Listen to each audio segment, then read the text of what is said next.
Greetings, Eric Bakker, naturopath, author of Candida Crusher. Thanks for checking out this video today.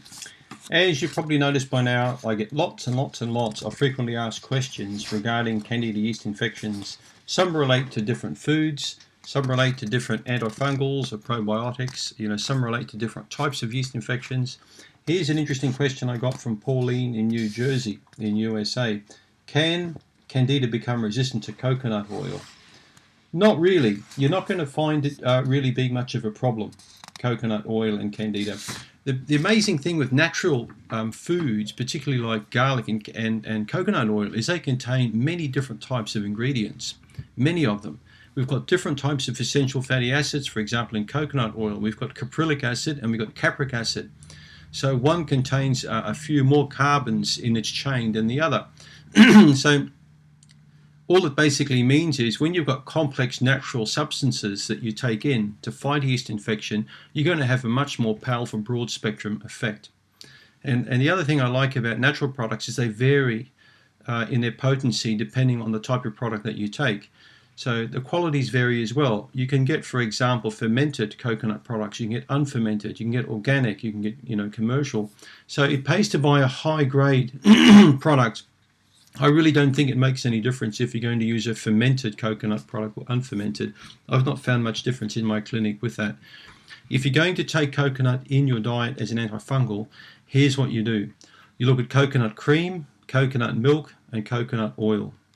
I like, for example, making up different types of curries. My wife and I like curries with coconut in them.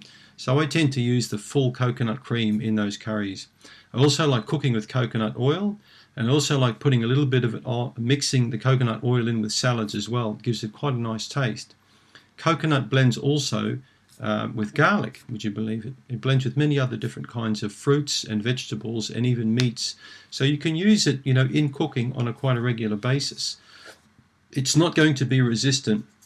Candida is not going to really have a problem with coconut oil if you're going to use it in dosages ranging from 1 tablespoon up to 5 tablespoons per day. Always start with a small dose of coconut oil. Don't start too high. I recommend if you've got a major yeast infection, start with a teaspoon per day or even half a teaspoon and gradually build up till you can tolerate a tablespoon. Morning, some people say, is good. I'm not convinced. I prefer to use it with lunchtime and with evening meal. When you can get your dosages up to a higher rate of, say, 2 or 3 tablespoons per day, you'll find also you can have some in with a smoothie in the morning. Okay, you could put blueberries and coconut cream mixed quite well. You can even put a few teaspoons or a tablespoon of coconut oil in with that. I don't really believe you're going to get a problem with resistance at all with coconut oil if you're going to use a high-grade quality product. You're going to vary the dosages and you're going to use several types of coconut products in your diet. Desiccated coconut, or the copper, the flesh of the coconut. Green coconut water, which I just love to drink when I go to tropical countries. I drink the juice of 1 coconut per day.